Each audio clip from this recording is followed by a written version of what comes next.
నార్తులలో మంచిగున్నారా? నేను మీ పల్లె ప్రవీణ్. చెప్పుడు తక్కువ, చూపించడం ఎక్కువ, సూటిగా సుత్తి లేకుండా సడన్‌గా వచ్చి సర్ప్రైజ్ చేస్తా. మళ్ళీ ఈ రోజున ఒక మంచి వ్యక్తితోని మనమున్నాం. 'కేకేఎం ఫౌండేషన్' కర్నాటి కృష్ణమూర్తి అంటే వారి నాన్నగారి పేరు మీద, వారి నాన్నగారి ఆశయాలతోని, వారి నాన్నగారి స్ఫూర్తితోని మంచిగా 'కేకేఎం ఫౌండేషన్' అని రూపొందించుకొని అనేక రకాల సేవా కార్యక్రమాలు స్వచ్ఛందంగా ఎటువంటి ఫండ్స్ లేకుండా స్వచ్ఛందమైనటువంటి సేవా కార్యక్రమాలతోని వారు చేస్తున్నారు. వారి సేవలను గుర్తించి ఈ రోజున మనకు గూడా పరిచయం అయ్యి చాలా రోజులైనప్పటికీ కూడా మాకు రావడానికి టైం లేక ఈరోజు మాకు అనుకోకుండా టైం దొరకడంతోని ఇక్కడ రావడం జరిగింది. వీరొచ్చేసి రామోజీ ఫిల్మ్ సిటీ పక్కన ఉన్నటువంటి అజిన్పూర్ ఈ యొక్క అబ్దుల్లాపూర్ మెట్టు ప్రాంతంలో ఉంటారు. అనాజ్పూర్ ప్రాంతంలో. సో ఇక్కడితో పాటు ఇక్కడ నుంచి అనేకమైనటువంటి సర్వీసులు అందిస్తారు. ఇక మనం చెప్పుకుంటూ పోతే చాలా ఉంటుంది కాబట్టి వారెవరో కారు మేడికొండ జయలక్ష్మి గారు. వీరు చైర్పర్సన్ అండ్ ఫౌండర్‌గా 'కేకేఎం ఫౌండేషన్‌కి' వ్యవహరిస్తున్నారు. సో ఈ ఫౌండేషన్ ఎప్పుడు స్థాపించారు? సో వాళ్ళ నాన్నగారి పేరు ఎందుకు పెట్టాలనిపించింది? సో ఏ విధంగా వాళ్ళు సేవా కార్యక్రమాలు చేస్తున్నారో ఒకసారి అడిగి తెలుసుకుందామా? రండి. అమ్మ నమస్తే. నమస్తే అక్క. నమస్తే. సో చెప్పండి మీరు ఫౌండేషన్ ఎప్పుడు స్టార్ట్ చేశారు? అసలు నాన్నగారి పేరు ఎందుకు పెట్టాల్సొచ్చింది? కారణం ఏంటి? అంటే మన సర్వీస్‌లో గత 7 సంవత్సరాల నుంచి చేయడం జరుగుతుంది. ఓకే. అంటే నేను యాక్చువల్‌గా బిఫోర్ డేస్‌లో నేను ప్రైవేట్ టీచర్‌గా వర్క్ చేసేదాన్ని. ఏ సబ్జెక్ట్? అంటే మామూలుగా ఆల్ సబ్జెక్ట్స్ లెక్క మనం ప్రీ ప్రైమరీలో. ఓకే. ఇంగా అప్పటినుంచి కూడా మనకొచ్చిన సాలరీలో ఫీజు కట్టని పిల్లలు ఎవరైనా ఉన్నా కూడా పే చేయడం అలా జరుగుతూ వచ్చేది. ఓకే. నాన్నగారు 2009లో చనిపోవడం జరిగింది. ఓహో! ఓకే. హ్మ్. సో అయితే ఈ రోజున నాన్నగారి పేరు సో, ఇక ఆయన పేరు మీదనే మన సేవా కార్యక్రమాలు ఆయన పేరుతోటి ఆయన మరవకుండా మన జీవితాంతం ఆయన గుర్తుండేలాగా ఆయన పేరు మీద 10 మందికి ఉపయోగపడేలా సేవా కార్యక్రమాలు చేయాలనుకొని ఈ సో సేవలు అందియడం జరుగుతుంది. ఎలాంటి సేవా కార్యక్రమాలు చేస్తుంటారు? ఏ విధమైనటువంటి సేవలు? ఎక్కడెక్కడ చేస్తుంటారు? ఇప్పటివరకు ఎన్ని కార్యక్రమాలు చేసుంటారు? ఎలాంటి సేవలు, ఇలాంటి సేవలు ఇక్కడ అనేది ఏం లేదు. ఎక్కడ ఇప్పుడు మేము ఉండేది ఇక్కడ 7 ఇయర్స్ అయితుంది. మన రంగారెడ్డి జిల్లా ఓకే. అబ్దుల్లాపూర్ మెట్ మండల్ అనాజ్‌పూర్ గ్రామంకొచ్చి. అంటే 7 ఏళ్ల నుంచి మాకు 7 సంవత్సరాల నుంచి ఎక్కడ నీడ్ ఉంది అని తెలుసుకున్నా, మా దృష్టికొచ్చినా, ఎక్కడున్నా మా వంతు హెల్ప్‌గా మేము చేసేవాళ్ళం. ఓకే.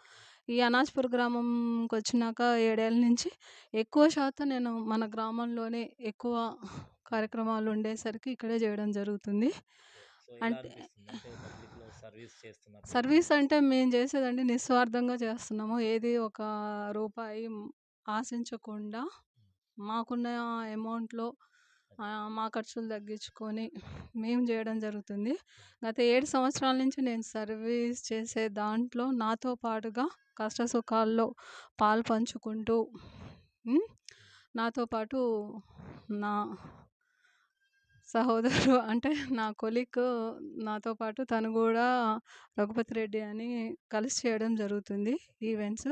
సో అతను ఈ గూడా కలిసి ఆ! చేస్తుంటారు. కలిసి మన ఫౌండేషన్ వర్క్ చేయడం జరుగుతుంది. ఓకే. సో అదే విధంగా మరి ఇన్ని సేవా కార్యక్రమాలు చేస్తుంటారు కదా! సేవ అంటేనే ఒక నిస్వార్థమైనది. ఒక రూపాయి పెట్టుబడి పెట్టడం ఉంటది గానీ, పెట్టుబడి రాబడి అయితే ఉండదు. మరి దీనికి సంబంధించి ఇంట్లో గూడా పిల్లలు, హస్బెండ్ అనే భవిష్యత్తు ఉంటది. మరి మన సేవా కార్యక్రమాలకు ఇప్పుడు జెంట్స్ అంటే ఏదో ఒక విధంగా రాణిస్తా ఉంటారు. లేడీస్ గూడా అందరితో సమానంగా ఉన్నారు కాదంటలేము. బట్ ఇంట్లో హస్బెండ్ సపోర్ట్ గానీ, పిల్లల చదువులకు కానీ ఎలా నడుస్తుంది? ప్రెజెంట్‌గా మీరు సేవా కార్యక్రమాలు చేస్తుంటే మీకు హస్బెండ్ సపోర్ట్ గానీ ఎలా ఉంది? మరి పిల్లలు చదువుతున్నారు గదా! వారి తరపు నుంచి ఎలాంటి సపోర్ట్ ఉంది? వాళ్ళు ఏం చేస్తున్నారు? నాకు 100% ఉందండి. మా హస్బెండ్ సపోర్ట్ గాని, నా పిల్లల సపోర్ట్ గాని. ఓకే. ఎందుకంటే నేను ఇంటి పరంగా ఇల్లొదిలేసి, ఇంట్లో పనులొదిలేసి నేను సేవకే అని నేను బయటికెళ్ళి చేయడం జరగట్లేదు. ఓకే. నా ఫ్యామిలీని చూసుకుంటున్నా ఫస్టు. హ్మ్. నా భర్తకి, నా పిల్లలకి ఏం కావాలో అవి చూసుకొని, హ్మ్. నాకున్న తక్కువ టైంలో టోటల్‌గా నేను ఫుల్‌ఫిల్ చేస్తున్నారు. ఓకే. సేవా రంగాన్ని ఎంచుకుంటున్నాను. అలానే నాకు దైవభక్తి కూడా ఎక్కువే. ఓకే. ఎక్కువ ఏ ఏ రంగంలో రంగాన్ని మనం తీసుకున్నా గూడా ప్రతి దాంట్లో స్వార్థం అనేది ఉంటుంది కంపల్సరీగా. అవును. అవును. ఏ రంగాన్ని ఎంచుకున్నా గూడా హ్మ్. ఒక్క సేవా రంగంలోనే మనం మనస్ఫూర్తిగా నిస్వార్థంగా చేయగలుగుతాము. మనకు తృప్తి అనేది ఉంటుంది. ఓకే. అందుకని మేము ఈ రంగాన్ని ఎంచుకోవడం జరుగుతుంది. సో, హస్బెండ్ ఏం చేస్తున్నారు? అతను ఇది రియల్ ఎస్టేట్ అండి. బిజినెస్. పిల్లలు కూడా చదువుకుంటున్నారు. వాళ్ళ చదువు వాళ్ళు పిల్లలకు చదువుకుంటున్నారు. సేవా రంగం వైపు ఆ! ఏమైనా ఆలోచిస్తున్నారా? ఎందుకంటే నా పిల్లలు ఏందంటే కరోనా టైంలో అండి అసలకి మా మా పాప చిన్నది. అది ఇంకా అప్పుడు ఫిఫ్త్, సిక్స్త్ చదువుతుంది. మా బాబు గాని చాలా వాళ్ళ వాళ్ళ హెల్ప్ చాలా ఉందండి. నాతో పాటు వాళ్ళు గూడా రావడం, వచ్చి అన్నదాన కార్యక్రమంలో పాల్గొనడం, ఇవ్వడం గూడా చాలా హెల్ప్ జేశారు. కరోనా టైంలో అన్నదానం ఆ! చేసినారు. అన్నదాన చాలా కార్యంలో ఎక్సలెంట్. చాలా మందికి హెల్ప్ జేశామండి. అసలు మేము ముగ్గురమే. ఇప్పుడు నా ఫౌండేషన్‌లో మెంబర్స్ 11 మెంబర్స్ ఉన్నా గూడా హ్మ్. మేమిద్దరమే. నేను, రఘు, హ్మ్. మా బాబు ఓకే. దీపక్. ఓకే. మేము అలా ముగ్గురం కలిసే చేసుకుంటూ వచ్చాము కరోనా టైంలో. నైస్. నైస్. ఓకే. ఇక కార్యక్రమాలంటే ఒకటేనే ఉంది. దివ్యాంగుల పెళ్ళిళ్ళకి మన ఫౌండేషన్ తరపు నుంచి పట్టు చీరలు గానీ, పుస్తే, మెట్టెలు గానీ ఇలా ఇవ్వడము. ఇవన్నీ సొంత మళ్ళీ ఖర్చులే. ఆ! మన సొంత ఖర్చులేనండి. ప్లస్ ఇక వాళ్ళకి జీవనోపాధి కార్యక్రమాలు కల్పించడం గానీ, ఒక కూరగాయల బండిగా పెట్టియడం గానీ, చిన్న చిన్న షాపులు పెట్టియడం గానీ, నైస్. నైస్. ఇలాంటివి జరిగాయి. సో, అలానే మీకు ఒంటరి డాక్టరేట్ గూడా మహిళలకి వచ్చినట్టు మీరు. మనకి మనం ఫౌండేషన్ తరపున అమెరికా యూనివర్సిటీ వాళ్ళ తరపు నుంచి హ్మ్. మనకి డాక్టరేట్ గూడా సో నైస్. రావడం జరిగింది. ఓకే. ఒంటరి మహిళలకి గూడా మనం జీవనోపాధి కలిగియడం. హ్మ్. ఎలాంటి ఉపాధి? అంటే వాళ్ళు ఏయన్నా బిజినెస్ పెట్టుకుంటానంటే చీరల బిజినెస్ గానీ, ఓకే. ఇట్లాంటి ఓకే. చిన్న ఏయన్నా నైస్. వాళ్ళు తగ్గట్టుగా వాళ్ళ బిజినెస్ పెట్టుకుంటే దానికి మా వంతు సాయం ఉండేది. సో, భర్త అంటే ఇప్పుడు చిన్నతనంలోనే పిల్లలకి పెళ్ళిళ్ళు చేస్తే వాళ్ళ భర్తలు, హస్బెండ్ చనిపోతే గూడా వాళ్ళకి మిషన్స్ ఇప్పియడం. ఓకే. జీవనోపాధిగా. శిక్షణలేమన్నా అట్లా ఇవ్వడం. అవును. ఓకే. ఓల్డ్ ఏజ్ హోమ్స్‌కెళ్ళి భోజనాలు గానీ, వాళ్ళకి బట్టలు, ఓకే. గవర్నమెంట్ స్కూల్స్ పిల్లలకి బుక్స్ డిస్ట్రిబ్యూషన్స్ చేయడం. హ్మ్. ఇలా మోటివేషన్ క్లాసెస్ ఇలా అండి. నైస్. ఒకటని గాదు. మనం అన్ని విధాలుగా నీడ్ ఎక్కడ చేస్తున్నారు. ఉంటుందో మన వంతుగా హెల్ప్ చేసుకుంటూ సో, రావడం జరుగుతుంది. రానున్న రోజులలో ఎలాంటివి ప్లాన్ చేస్తున్నారు ఈవెంట్స్? అదేనండి. ఇప్పటి వరకు మేము ఏది ఆశించి చేయలేదు. ఇక ముందు గూడా మా సర్వీసుల్ని కొన్ని కారణాల వల్ల కొన్ని నెలల ఓకే. నుంచి కొంచెం ఆగింది మా సర్వీస్‌లు. ఇంకా ఓకే. ఇక మీ నుంచి మాకు మేమెంత నిస్వార్థంగా చేస్తున్నామో మాకంతే ఆహ్, ఒక మంచి తమ్ముడు గూడా మాకు పరిచయం కావడం పల్లె ప్రవీణు. ఎందుకంటే మనుషుల్లో మేము ఎక్కడికెళ్ళినా సొసైటీలో మేము అడుగుపెడితే ప్రతి ఒక్కరిది స్వార్థపరులే మాకు తటస్థపడడం, మాకెవరితోటి అంటే కమిట్మెంట్ ఉంటే వాళ్ళతోటి కలిసి చేయాలన్నా మాకు భయమేసేది. వాస్తవం. ఈ సో రోజులలో అలానే ఉంది. భయమేసేది. కాబట్టి మా దగ్గర ఉన్న దాంట్లో అతి తక్కువ టైంలో మాకు తోచింది మేము చేసుకుంటూ వచ్చాము. ఓకే. ఇప్పుడు తమ్ముడు పల్లె ప్రవీణ్‌తో కలిసి తన సహాయ సహకారాలతోటి గూడా ఇక ముందు ముందు మేము ఎన్నో కార్యక్రమాలు చేయాలని నిశ్చయించుకున్నాము. సో, ఇక ఇప్పుడు మన 10థ్ క్లాస్ పిల్లలకి ఎగ్జామ్స్ కిట్స్ ఇవ్వడం గానీ, హ్మ్. మహిళా దినోత్సవ కార్యక్రమాలు ఇలా ముందు ముందు మన దృష్టికి వచ్చిన ఏ కార్యక్రమాలు గూడా మనం చేస్తారు. నిర్విరామంగా చేసుకుంటూ ముందుకు సో, వెళ్ళాలని పిల్లలకు 100 అనుకుంటున్నాం. మందికి ఇప్పుడు కిట్స్. పిల్లలకి 100 మందికి ఎగ్జామ్స్ కిట్స్ ఇవ్వాలనుకుంటున్నాము. ఓకే. అలానే ఈ కార్యక్రమంలో భాగంగానే ఈరోజు తమ్ముడు పల్లె ప్రవీణ్ ఇక్కడ మా ఇంటికి రావడం. మన Navaratnam Naidu. Nagaratnam Naidu so, sir. Nagaratnam Naidu farms కూడా మీరు అనుకోకుండా ఆ! విజిట్ చేసి ఎలా మేము అనిపించింది అసలు? చాలా బాగా అనిపించిందండి. అనుకోకుండా ఈరోజు నాగరత్నం నాయుడు సార్‌కి కాల్ చేయంగానే తను స్పందించడం, రమ్మని చెప్పడం, తన ఫామ్‌కెళ్ళి చూడడం. అంటే సేంద్రియ వ్యవసాయం తను చేసేది. ఎలా అనిపించింది సార్? చాలా బావుందండి. అసలకి ఏ కార్యక్రమాలు మనం ఏ ప్రోగ్రామ్స్ చూసుకున్నా గూడా, మనం ఇప్పుడు ఒక్కొక్క హాల్స్ బుక్ చేసుకుంటే లక్షల్లో ఉంటది. తనకు మనం ఇచ్చేది చాలా తక్కువ. తను ఎక్కువ ఆశించట్లేడు గూడా. ఏ కార్యక్రమాలు పెళ్ళిళ్ళు గానీ, ఏ కార్యక్రమాలు గూడా మనం అక్కడ జేసుకోవడానికి చాలా బాగుంది. అంటే ప్రకృతిలో మనం ఒక ఒక పల్లె ఒక వాతావరణం. పల్లె వాతావరణంలో మన ప్రోగ్రామ్‌లు చేసుకోవడానికి చాలా బావుందక్కడ. కంపల్సరీ మా ఈవెంట్స్ మేము నెక్స్ట్ రాబోయే రోజుల్లో మేము అక్కడే చేసుకోవడం ఫిక్స్ జరుగుతుంది. అయినారా మేడం? ఫిక్స్ అయ్యాము. So, hmm. Thank you madam. మీ యొక్క థ్యాంక్ యూ. అమూల్యమైనటువంటి, విలువైనటువంటి టైం మాకిచ్చినందుకు. సో, ఫైనల్‌గా మేడికొండ జయలక్ష్మి గారు ఒక స్వచ్ఛంద సేవకులుగా, నిస్వార్థ సేవకురాలిగా, తోటి సేవకులకు, సేవా సంస్థలకు ఏం చెప్పాలనుకుంటున్నారు? అంటే మన తోటి సంస్థ ఇప్పుడు మనం ఏం మాట్లాడినా తప్పవుతుంది.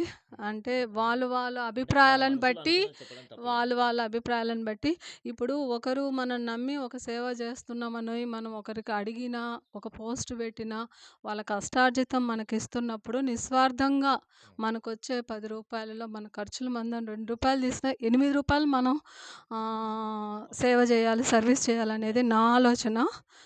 ఓకే. కాబట్టి నిస్వార్థంగా సేవ అనేది నిస్వార్థం. అది మీరు రైట్. అంతే చేయాలనేదే కోరుకుంటున్నాను. కానీ అంతే. Thank you. నాకు ఈ అవకాశం ఇచ్చినందుకు ఆపండి. తమ్ముడు పల్లె ప్రవీణ్ గారికి కృతజ్ఞతలు తెలుపుకుంటున్నాను. ఏం పేరు? రఘు? ఏం పిలవలే టెన్షన్ పడకు. So, thank you madam. మీ యొక్క విలువైన టైం మాకు గూడా ఇచ్చి, ఈ రోజున మేము గూడా 2, 3 రోజుల నుంచి గూడా వద్దామనుకోని, ఈరోజు టైం తీసుకొని రావడము, మీరు గూడా అనుకోకుండా నాగరత్నం నాయుడు సార్‌ని గూడా మేము గూడా కలవడం 3 సంవత్సరాల నుంచి కలవాలనుకోని, సో, మీ ద్వారా కలిసినాము. మాకు గూడా ఒక అదృష్టమే అనుకోవాలి. సో, ఫ్రెండ్స్ మీ అందరికి గూడా ఒకటే మాట చెప్తున్నాము. సో, ఇలాంటి నిస్వార్థంగా సేవ చేసుకునే కార్యక్రమం ఇప్పటివరకు మనం చేయి చాచి అడుక్కునే రోజులనేది చాలా ఉన్నాయి. బట్ మనం ఎవరు గూడా మేడం గారు అన్నట్టు మనం ఎవరిని గూడా ఏం అనొద్దు, కించపరచొద్దు గాబట్టి, మనం నిస్వార్థంగా చేస్తున్నాం గాబట్టి, మేడం గారు ఒక మాట అన్నారు ఇందాక. సో, ఎగ్జామ్స్ ఒస్తున్నాయి. సో, మధ్య తరగతి పిల్లలుంటారు. పాపము స్కూల్ ఫీజు కట్టలేని వాళ్ళు. సో, గవర్నమెంట్ స్కూల్‌లో చదువుకున్నప్పటికి గూడా ప్యాడ్ ఇవన్నీ గూడా అవసరం పడతాయి గాబట్టి, రానున్నది ఎగ్జామ్ సీజన్ గాబట్టి, మేడం గారు ఇక్కడ ఉన్నటువంటి అజిన్‌పూరా? అనాజ్‌పూర్‌లో 100 మందికి ఈ ఎగ్జామ్ కిట్లు ఇవ్వాలనుకుంటున్నారు. సో, మనం గూడా నిస్వార్థంగా ఎవరైతే సేవకులు ఉంటారో వారందరూ గూడా కిందంగా స్క్రోలింగ్‌లో కేకేఎం ఫౌండేషన్ నెంబర్ డైరెక్ట్‌గా ఉంటుంది. ఆ స్క్రోలింగ్ నెంబర్‌కి కాల్ చేసి మీకు తోచినంత అంటే ఒక కిట్‌కి మీకు తెలిసిందే రూ. 100 దాకా ఖర్చవుతుంది కాబట్టి, మీకు తోచిన ఒక రూ. 100 వేసినా గూడా ఒక మనిషికి ఒక కిట్ వస్తుంది. అంతే కదా మేడం? సో, ఒక టోటల్ ఫుల్ కిట్‌గా ఇవ్వాలనుకుంటున్నాం మేము. సో, ఈ కిట్‌కి సంబంధించి మీకు కిందంగా స్క్రోలింగ్ నెంబర్ ఇస్తాం. దయచేసి మీరందరూ గూడా ఈ పిల్లలకు భవిష్యత్తుకి ఒక ప్యాడు, పెన్సిలు, పెన్ను ఇవన్నీ గూడా అవసరం పడతాయి కాబట్టి, ఇవన్నీ కిట్ మనం ఇచ్చి ఆదుకుందాం. ఆ పిల్లలకు మనం అండగా ఉందాం. కేకేఎం ఫౌండేషన్ ఆధ్వర్యంలో చేయబోతున్న ఈ కార్యక్రమానికి మీ వంతుగా తోటి సేవకునిగా ఒక సహకారం అందించగలరని మనస్ఫూర్తిగా కోరుకుంటున్నాం. Thank you madam. సో, అదే విధంగా రఘుపతి గారికి గూడా ప్రత్యేక ధన్యవాదాలు. పాపం మా కోసం ఇంత టైం వాళ్ళ పనులు గూడా ఉన్నా, బిజీ షెడ్యూల్ ఉన్నా గూడా మేడం గారు చెప్పినట్టు ఎంతో ఓపిక, సహనం మనం చూస్తే తెలిసింది. సో, అదే విధంగా నాగరత్నం నాయుడు ఫార్మ్స్ గూడా మేము తొందరలోనే పూర్తి వీడియోని మీకు కనిపిస్తాము. అంటే ఇప్పటికే ఆల్రెడీ ఒక ప్రధాన మాజీ ప్రెసిడెంట్ అయినటువంటి అమెరికా జార్జ్ బుష్ అయినటువంటి వారు, ఆ జార్జ్ బుష్ గారు గూడా విజిట్ చేసిపోయినటువంటి ఆ యొక్క ఫామ్‌ని అందులో మీరు ఈవెంట్ చేసుకోవాలంటే ఒక అర్హత కావాలి. కానీ అట్లాంటి అర్హత మనం గూడా కల్పిస్తున్నాం. కేకేఎం ఫౌండేషన్, సకల జన ఫౌండేషన్ కల్పిస్తున్నాం. సో, ఈ ఫౌండేషన్‌కి సంబంధించి మీరేమన్నా మ్యారేజ్ ఈవెంట్స్‌తో సహా అంటే orchestra, catering A to Z అన్నీ గూడా మన దగ్గర ఉంటాయి కాబట్టి మీరు ఒక్క కాల్ చేయండి. మీకు పని లేకుండా అంటే బయట మేళం వెతుక్కోవాలి, బ్యాండ్ ఎతుక్కోవాలి, వీళ్ళకి సేవా కార్యక్రమాలు చేయాలంటే కుర్చీలు ఎతుక్కోవాలి, లైట్లు ఎతుక్కోవాలి. ఏం పని లేదు. పల్లె ప్రవీణ్ తెలుసుగా నాటు విద్యార్థి. సో, చెప్పుడు తక్కువ చూపించుడు ఎక్కువ కాబట్టి, ఈ నాటు మనిషిని నమ్ముతారు కాబట్టి, నాటు మనిషిని ఏ విధంగా నమ్మినారో నాటు మనిషి తీసుకొచ్చినటువంటి ఈ యొక్క ఫామ్‌లో గూడా అద్భుతమైనటువంటి ఈవెంట్స్. దానికన్నా ముందుగా మనకొక కార్యక్రమం, అర్జెంట్ కార్యక్రమం ఏందంటే ఎగ్జామ్ ప్యాడ్స్. ఈ ఎగ్జామ్ ప్యాడ్స్ గురించి దయచేసి అందరూ గూడా ఆలోచన చేసి, ఒకటే ఒక అడుగు ముందుకు వేసి తోచినంత రూ. 100 ఒక మనిషికి వేస్తే, ఒక మనిషికి ప్యాడ్ ఇప్పిస్తామని మనస్ఫూర్తిగా కోరుకుంటూ, మా సేవలో మీ భాగం కావాలని మనస్ఫూర్తిగా ఆశిస్తూ, మళ్ళా అక్కన, తమ్మున్న, అన్నన, చెల్లెన వర్క్ రావాలంటే ఫస్ట్ మీరందరూ గూడా నన్ను కొట్టకుండా అక్కడ గంట ఉంటది. గంట కొట్టుర్రి. తీన్మార్ ఛానల్, సకల జన ఫౌండేషన్ ఛానల్ సబ్స్క్రైబ్ చేసుకోర్రి. త్వరలోనే అతి తొందరగా కేకేఎం 999 ఛానల్ గూడా వస్తుంది. కేకేఎం ఫౌండేషన్ ఆధ్వర్యంలో. వారు చేసే కార్యక్రమాలన్నీ గూడా అప్‌డేట్‌గా అందులో వస్తాయి కాబట్టి, వారి ఛానల్‌ని గూడా సబ్స్క్రైబ్ చేసుకోండి. జయలక్ష్మి గారిని ఆశీర్వదించమని మనస్ఫూర్తిగా కోరుకుంటూ, నాయకురాలుగా గాదు, సేవకురాలిగా మా ఆశీర్వాదం కావాలని కోరుకుంటూ సన్యస్తి. ఒక ఫోటో అది నేచురల్ కెమెరాకొస్తారన్న.